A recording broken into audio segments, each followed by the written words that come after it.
নমস্কার।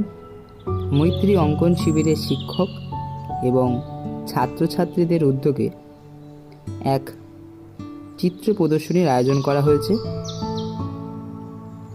এই অনুষ্ঠানটি আজ 31তম বৎসরে পা দিয়েছে। আমরা 31তম চিত্র প্রদর্শনী অনুষ্ঠিত করতে চলেছি। এই অনুষ্ঠানটি অনুষ্ঠিত হবে রানাঘাট সেন্ট লুক চার্চে ময়দানে। আপনারা প্রত্যেকে আসুন। ডিসেম্বর মাসের 25, 26, 27 এই 3 দিন আমাদের অনুষ্ঠান হবে।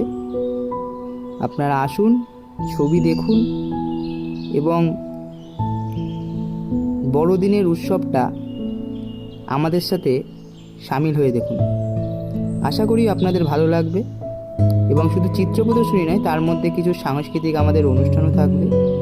তো আপনারা অবশ্যই আমাদের এই অনুষ্ঠান দেখতে আসবেন।